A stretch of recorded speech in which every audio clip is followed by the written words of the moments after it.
It's episode 644 of the Locked On Rangers podcast. On today's show, I'm breaking down 5 potential trades the Rangers could make to help them contend next season and for the long term. Plus, I'm breaking down a birthday win for Spencer Howard. All that and more on this episode of Locked On Rangers. Let's get into it.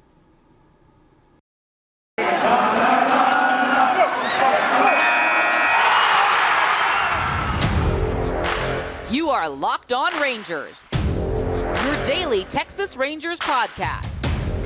Part of the Locked On Podcast Network, your team every day.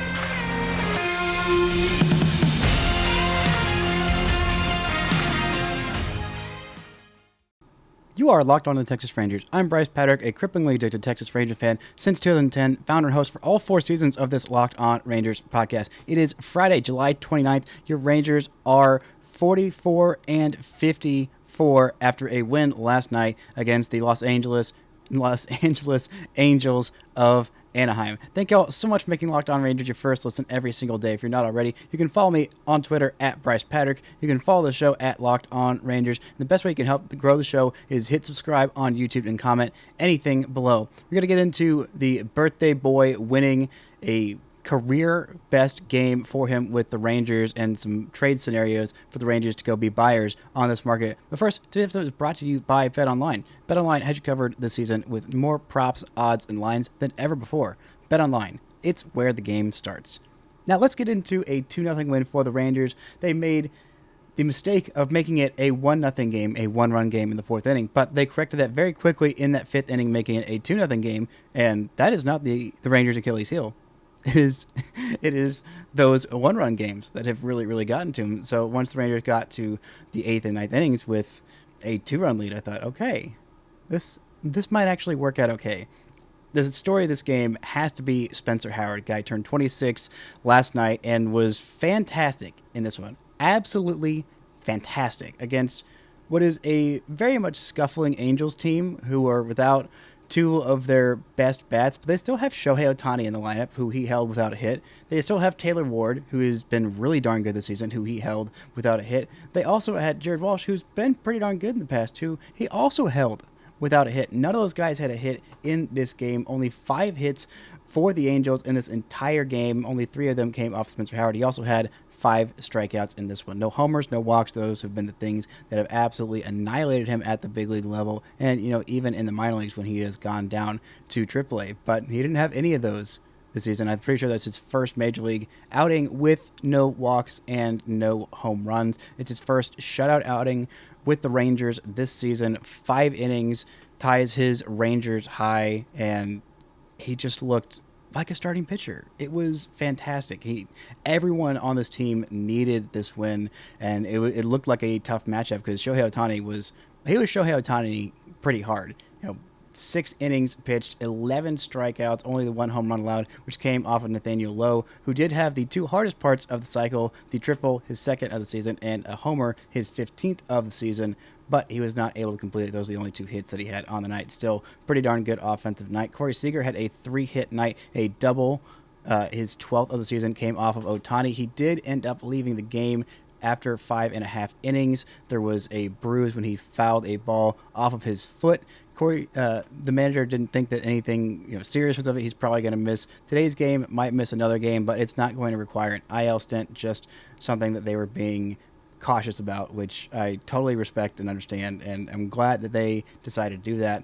But not much else coming from anybody else. I mean, Jonah Heim had a multi-hit game. Pretty darn good day for the bullpen after what had been kind of a rough stint for them for the last week or so. Brock Burke had a couple of shutout innings. Matt Bush came in, got the hold, had a perfect inning. And in comes Matt Moore for the save opportunity and gets his 2nd career save at the major league level. I would like to see him in that role, and however many more times the Rangers are going to get for save opportunities before the trade deadline. And I really can't think of a good reason if you get a good offer from Matt Moore that you don't deal him at the deadline. As much as I've enjoyed him being much better this season, it's still, he's a guy that you absolutely need to deal. The Rangers are, I'm sure, already in talks with about Juan Soto. I don't know what kind of a deal they could do that would beat some of the Godfather offers of the the better teams that are more desperate, I would say, for Juan Soto, like the Padres, putting in Mackenzie Gore and C.J. Abrams, even though Abrams has struggled pretty badly at the major league level this year, has not been quite the outstanding player that San Diego and kind of everybody thought that he would be after he was a consensus top 10 prospect in all of baseball. Same with Mackenzie Gore, who had a really, really rough last year and has come up to the big leagues this year and performed very, very well, but does have an injury that put him on the IL, so maybe that would make that offer a little bit more murky. I talked a lot about all of the Rangers' possibilities of how they could land Juan Soto, what a deal would look like on yesterday's episode. So if you haven't already, go and check that one out. And but offensively, the Rangers didn't need to do much in this one. They were 1 for 10 with runners in scoring position. They had a couple of grounded into double plays. Not a whole lot of efficiency with runners on base paths. 10 hits for the Rangers in this one, not a single walk, and they only managed to eke out 2 runs. And one of those was a solo shot that didn't require anybody hitting with anybody on base, which the Rangers did not do well in this one. But the Angels did worse. 0 for 7 with runners in scoring position. 5 runners left on base for them. 6 runners left on base for the Rangers. They did have a couple extra base hits. The Angels did a 3-hit game for Luis Rengifo, who absolutely crushed it. Had a double and a triple, both coming off of Spencer Howard. Brandon Marsh had a pretty hard hit double, but Spencer Howard was able to work out of those runners in scoring position situations, which I think was a huge, huge bonus for him.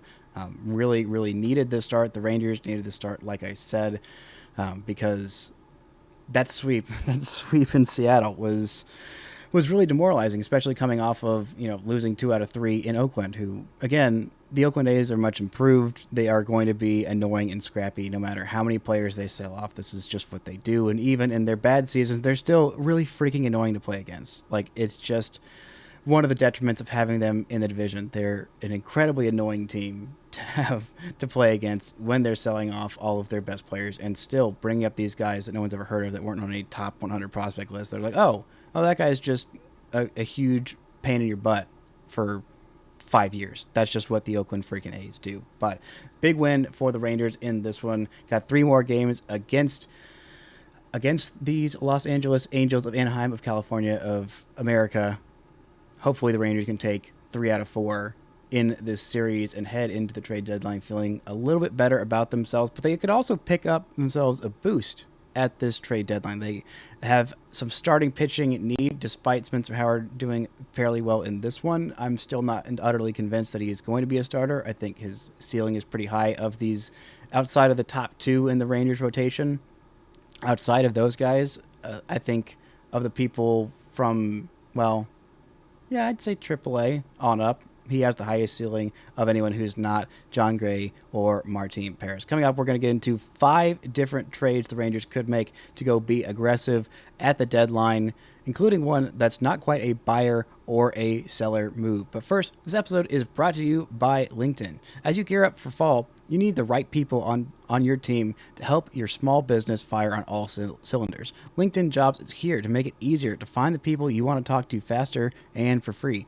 You can create a free job post in minutes on LinkedIn Jobs to reach your network and beyond to the world's largest professional network of over 810 million people. They've got simple tools like screening questions that make it easy to focus on the candidates with just the right skills and experience so you can quickly prioritize who you'd like to interview and hire. It's why small businesses rate LinkedIn Jobs #1 in delivering quality hires versus leading competitors. LinkedIn Jobs helps you find the candidates you want to talk to faster. Did you know that every week nearly 40 million job seekers visit LinkedIn? Post your job for free at linkedin.com/LockedOnMLB. That's linkedin.com/LockedOnMLB to post your job for free. Terms and conditions apply. Thank you all so much for making Locked On Rangers your first listen every single day. The MLB trade deadline is August 2nd, and Locked On MLB has all the breakdowns. Locked On Rangers will be having rapid reactions to any move that the Rangers make. Subscribe now to Locked On Rangers on YouTube or wherever you get your podcasts so you get notified when each episode premieres. Now, let's look at 5 candidates for this Texas Rangers squad to make a trade. Obviously, there are some big deficiencies in this squad. There's a reason why they have a losing record, why they are not quite there, despite spending all of God's money this offseason, which was great. Don't get me wrong. It was great and a lot of fun. But a baseball team is comprised of several people, not just 2 very fun stars or one very good starting pitcher or another very good starting pitcher that was not thought of to be as good but ended up being special all along.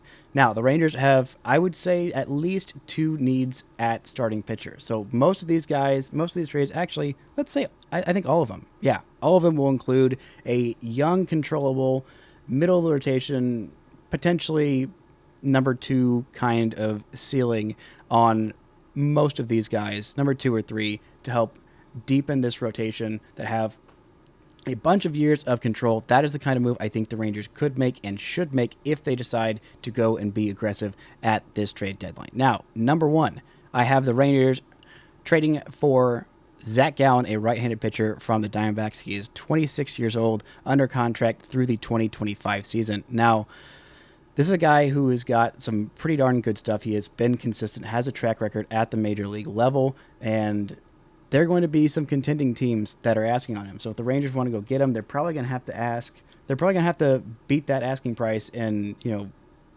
blow some guys out of the water, maybe overpay just a little bit. But I've liked this guy for a long time. He's got a pretty darn good fastball and an exceptional changeup, knows how to pitch at the big league level, and has a track record for several years despite only being 26 years old. Made his MLB debut in 2019 with Miami, then was traded to Arizona, was pretty darn solid there in 2020. He had 12 starts and a 2.75 ERA. Last year was not super great for him, a 23 starts, 121 innings, and a 4.30 ERA. This year, a little bit more back on track, 105 2/3 innings in 19 starts, a 3.24 ERA, and 101 strikeouts. ERA plus for his career is 1.25, meaning it's 25% better than the average major leaguer. Also averages 9.9 strikeouts per 9 innings, finished top 10 in Cy Young voting in 2020, that age 24 season, second in the big leagues, and he's got a lot of years of control. I think there are going to be some teams asking on him. I would imagine that the Arizona Diamondbacks are listening. They're not necessarily inclined to have to trade him, not that they are competing by any means, but they don't think of themselves as that far away, I don't think. But I think they should probably consider trading him. So my ask for this trade, my projection of what the Rangers would do, it would take a big price, so just prepare to stomach it. It's not quite Juan Soto prices, but it's still a pretty big ask. I would say Owen White, Dustin Harris, Trevor Hauver, Takeo Roby, and AJ Alexy. That is a whole lot to stomach, but that's what it would take to get this guy. I think he is worth that price.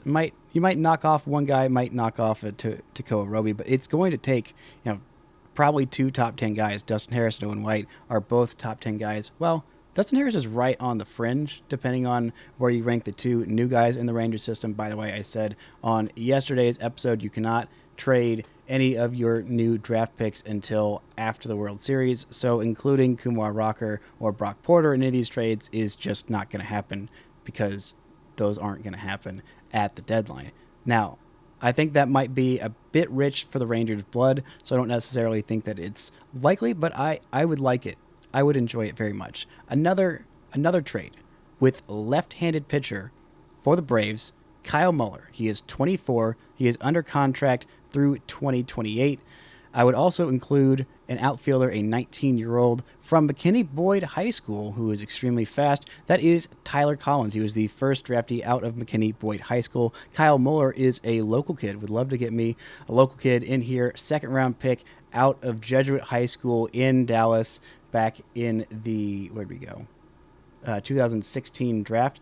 Has pitched in the big leagues for 2 seasons, pitched 9 games, 8 starts. Last year for those Braves, ended up getting a World Series ring, I'm pretty darn sure, and pitched 36 2/3 innings, a 4.17 ERA. So nothing too special, nothing too great to write home about, an ERA plus of 106. This year has been a bit of a disaster for him in the big league setting. 1 game, 2 2/3 innings, allowed 7 earned runs, and walked 6. Not a great outing, a 26.3 ERA. But in AAA, he's been really solid. This is a left-handed pitcher. Gone 16 starts in AAA, a 2.96 ERA in 94 1/3 innings, 117 strikeouts. Has got a big fastball, a really nice slider. He probably needs to throw a little bit more to left-handed batters. Also has a changeup and a curveball to keep hitters on us, but has really, really high potential. Has had a little bit of a walk problem, did in 2021, 4.9 walks per 9 innings at the big league level, and has had a bit of a walk problem at the big league level and at the minor league level. This year has been a lot better with allowing walks at the minor league level, 2.5 walks per 9 in AAA this year, and 11.2 strikeouts per 9 in AAA this season. He is 24 years old. He is under control all the way through the 2028 season, and this is one of the combination deals. It's not quite buyer, not quite seller. I think this could benefit both teams very well. The Braves are a very, very good baseball team right now, and they don't have a whole lot of needs. So this is my pitch to get Kyle Muller and Tyler Collins back home to the Dallas-Fort Worth area. Braves would get Martin Perez, Justin Foscue, Andy Ibanez, Bubba Thompson, and Ezekiel Duran. That would be a big, big ask, a big value coming back. But the Braves, their one real need besides like second base, which is why I included Andy Ibanez in there. Right now they are trotting out Robinson Cano, and Andy Ibanez has been fairly hot as of late, kind of reinvigorating himself after getting sent back down to AAA. But he's shown for stints that he could be a passable big leaguer. Now, granted, he is not going to be their long-term solution at second base. That's Ozzie Albies. But in terms of starting rotation, they could use some help. Ian Anderson has not been great in the starting rotation. An ERA over 5 in 19 starts, 95 innings. The top two, Max Fried and Kyle Wright, have been fantastic as always, as expected. Charlie Morton has been, fine in that number 3 role, but they really need another guy to give them a little bit more depth. They have some guys that are on the verge, but just not quite there. They're like him in AAA. They come up to the big leagues, and like Kyle Muller, I should say, and it's just not quite there just yet. Spencer Strider's been excellent since coming into the starting rotation. He has been just straight up dominant this year. 11 starts, 80 innings, 22 games. Has been a strikeout freaking machine. 120 strikeouts and 80 in a third innings this year. But they do need probably one more guy. If he is their number 3 starter, they still need one more guy. I think Martin Perez gives them the length, gives them the veteran presence. Granted, he's only under contract for one more year, but he has been really, really darn good this year. And they are trying to catch the Mets, and so they would like to not have their World Series drought last as long as the last one did, and to come up and try and do something again in this year's playoffs. They have an incredibly complete team like they did last year. They have Ronald Acuna Jr. back. Their offense is as good as anybody's, if not better than anybody's in all of Major League Baseball. Austin Riley, Dansby Swanson, Matt Olson have all been fantastic this year, as is Michael Harris in center field. I thought about including Lily Taveras in this one, but they've already got somebody holding down center field.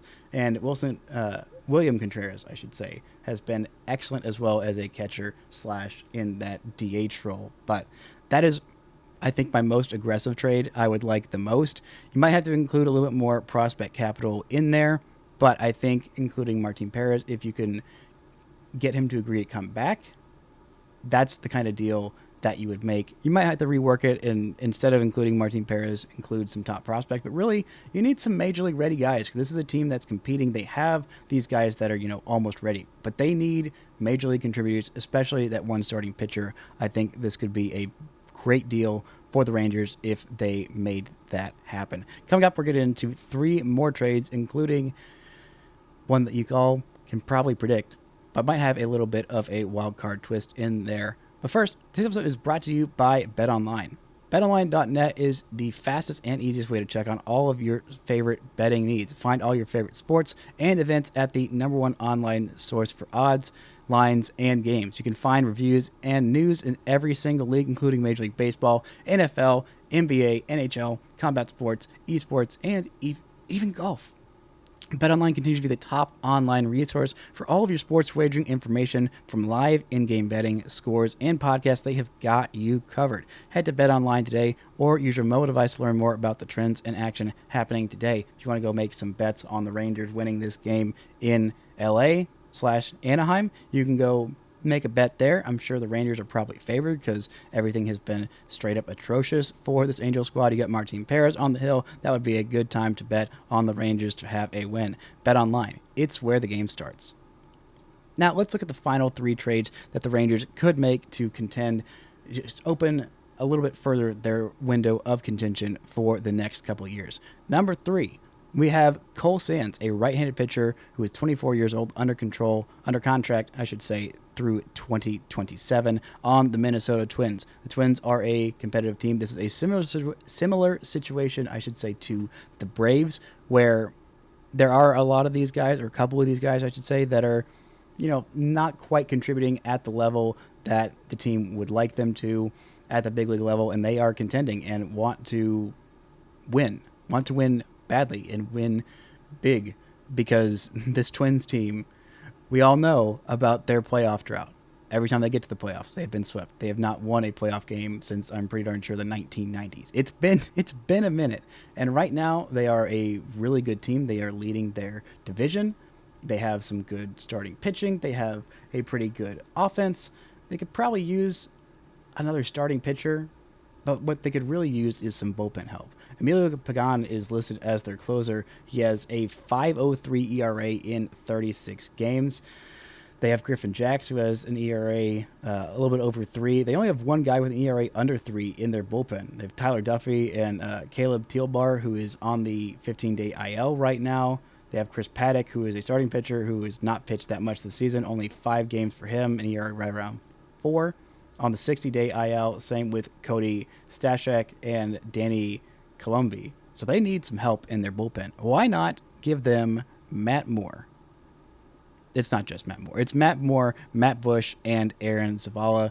Sands has struggled at the big league level and at the minor league level this season. He has pitched in 5 games at the big league level, 16 1/3 innings, and 8.82 ERA at that big league level this year. He was drafted in the 5th round out of Florida State, born in 1997 out of Tallahassee, so going to Florida State makes sense this year. Has a negative 0.5 WAR. It was his first season at the big league level. This year in AAA, it has not been great for him either. 12 games, 11 starts, 43 1/3 innings. That's not super encouraging. 17 walks, a 6.02 ERA.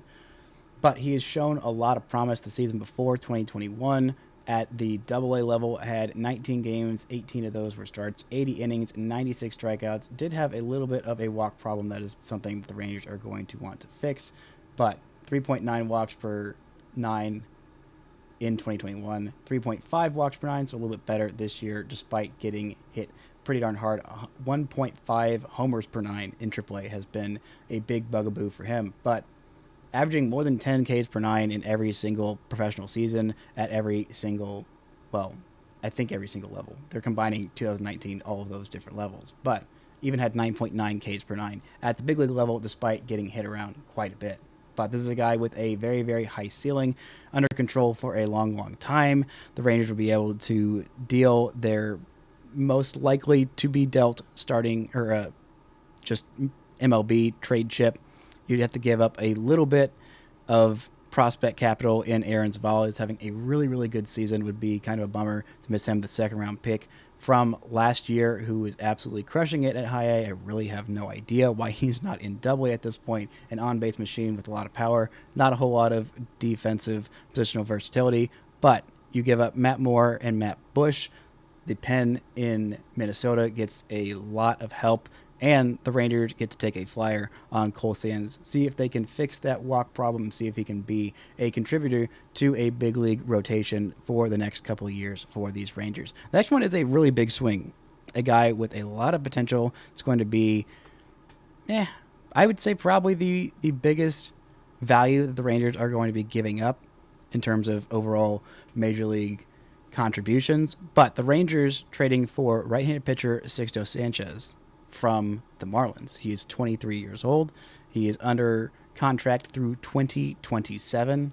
That is a lot of years. He's only pitched 1 year in the big leagues, and boy howdy, that 1 year was absolutely fantastic. He pitched in 2020 at age 21, has a fastball that hits triple digits as a two-seamer and a four-seamer absolutely nasty. His breaking stuff is nasty as well. Does not walk a whole lot of guys, does not give a whole lot of home runs. Had a 3.46 ERA in 7 games. All of those were starts in 2020 as a 20-year-old, or 21-year-old, I should say. 39 innings.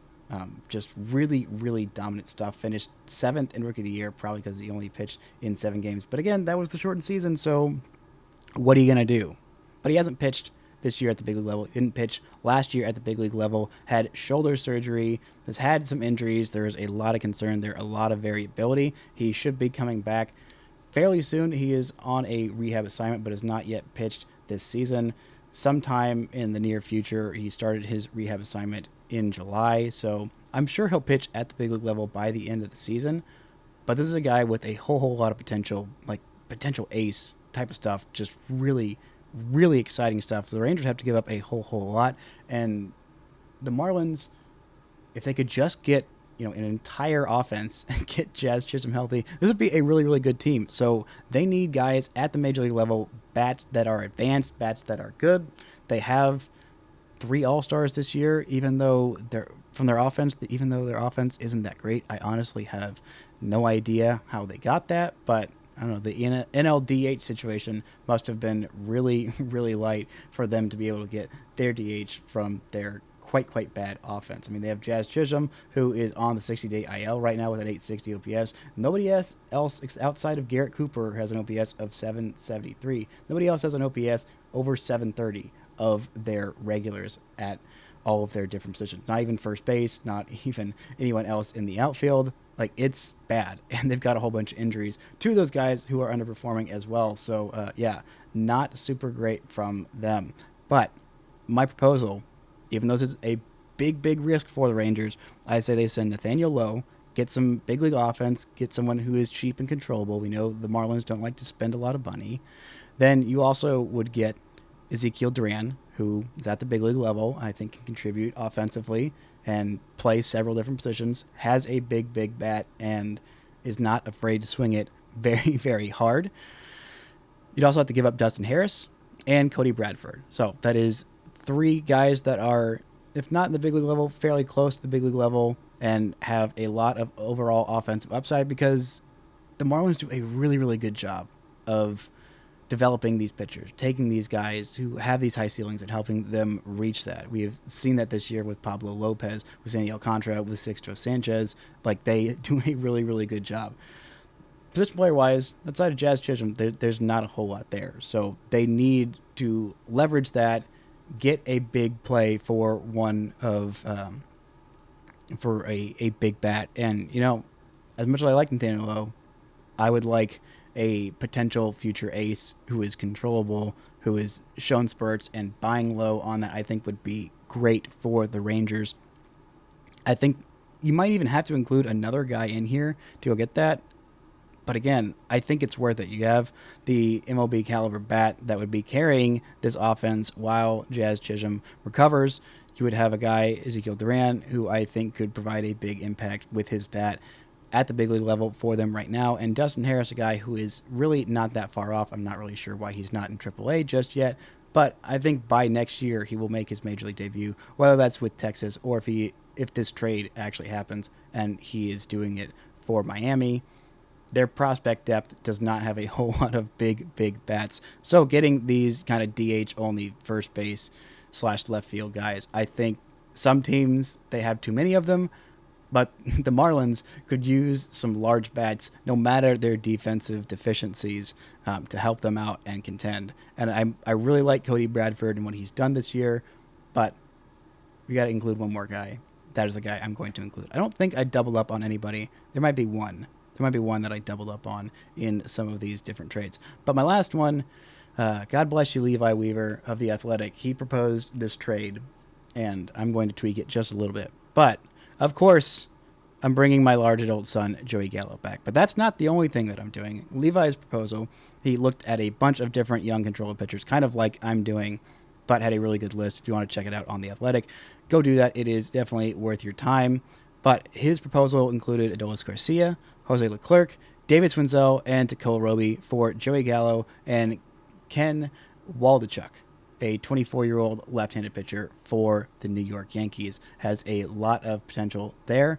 My proposal is slightly different. I just kind of tweaked the prospects, but the same overall idea I very much like. Adolis Garcia, Jose Leclerc, Maximo Acosta, and Cole Reagans. The Yankees would get a center fielder. They could move Judge to right field. I know they just traded for Andrew Benintendi, but he's a left fielder. He's played almost exclusively left field, like very much primarily in his entire career. Did win a Gold Glove at left field last year, and Judge has done like kind of fine defensively in center field, but you would much rather take that wear and tear off him, have him be able to play more games, put him in right field. What do you do with Matt Carpenter or Giancarlo Stanton? Well, Giancarlo Stanton is hurt right now, and Matt Carpenter is not playing every single day, so you kind of switch those guys in and out. Maybe if you can live with Matt Carpenter's terrible defense at third base. I'm not sure how terrible it is right now. I have not seen him play third base in a while, but he would be providing a whole lot more offensively than Josh Donaldson is at third base. It would give them another arm in their bullpen, which is solid, but still every bullpen could use another big arm like Jose Leclerc. They would have control over him for several years to come. They get to move off of Joey Gallo. And the Yankees fans who hate him can shut up forever and let him go away. There was a really good article in The Athletic talking with Joey Gallo about how upset he was about how poorly he has done there. You would get to replace Adolis Garcia's production in right field with a guy who is about of his caliber, if not better. Made an all-star team, more all-star teams than Adolis, and Adolis could go play in the big spotlight. Everyone would appreciate him there. I don't think they would care as much about his big strikeout rate because, apparently they don't care about it when Aaron Judge does it. And if guys are big and fun and loud, like Adolis Garcia is big and fun and loud, and seeing him play on a contending team would be a lot of fun. I'd really like it to be the Rangers, but if it brings Joey Gallo home, and by the way, the main part of this is getting Ken Waldichuck, a left-handed pitcher who has absolutely exploded onto the scene this year with the Yankees, made it into the futures game, has a very, very high ceiling, has had some walk issues, but has figured a lot of things out this year. I don't think has made his major league debut. Has not made his major league debut just yet, but this year he is 24 years old and has all 6 of his seasons of major league control still with him. In Double-A this year, he started 6 games there, had a 1.26 ERA in 28 2/3 innings, and struck out 46 in under 30 innings. That's really darn impressive. Then you jump up to Triple-A, hasn't been as insane, a 3.48 ERA in 10 starts, 44 innings. Would like to see him start a little bit more games, go a little bit deeper into that. Has had 4.3 walks per 9 at Triple-A, but has 13.1 strikeouts per 9. The hits per 9 have been exceptional at every single level. He was a 5th-round draft pick out of St. Mary's College in California, but he has been a guy who strikes out a lot at every single level. 3.8 walks per 9 in his minor league career. 13.7 strikeouts per 9. Has some top-of-the-rotation potential stuff. Got to iron out those walk issues, but the Yankees don't have time to sit and wait on him and figure out, is he going to be able to come up and bolster our rotation that is already really strong, or are we going to have to keep waiting on him to be ready for later on? The Rangers can take that chance now. He could probably outpitch what Spencer Howard has been doing lately, what Glenn Otto is doing. I do think eventually both of those guys are relievers, and you could see how much they could do with working on that walk rate. They haven't been able to fix that in Cole Winn at the AAA level or with Jack Leiter at the AA level, but who knows? With a different guy, it might be a different tune. He has a very, very high ceiling. You'd bring back Joey Gallo, and you wouldn't give up that much prospect depth, so I would feel pretty darn good about that trade. Bringing large adult son Joseph Nicholas Gallo home and giving a flyer to this pretty darn good left-handed pitcher and having him around for years and years to come. Those are my 5 trades the Rangers could make to go be contenders, to go get themselves a pretty darn good, young, controllable starting pitcher. They would cost a lot. Obviously, I don't think they would make all of these trades. That would be absolutely insane and completely wipe out the entire farm system. But I think one or two of these trades, well, probably just one of these trades would be a really, really good idea for this Rangers squad, and I would love to see them pull the trigger on one of these deals. That's going to do it for this edition of Locked On Rangers. I'll be back on Monday, probably talking more about the MLB trade deadline, which is coming up early next week on Tuesday. Go be sure to check out that. We will have a live show that you'll want to check out on Locked On MLB. I will be doing some quick hits on whatever the Rangers do. I'll be around all weekend if they do something crazy, so be sure to go check that out. And check out the Locked On MLB podcast with Paul Francis Sullivan. It's free wherever you get your podcasts. That'll do it for this week's editions of Locked On Rangers, and until next time, don't forget to enjoy baseball.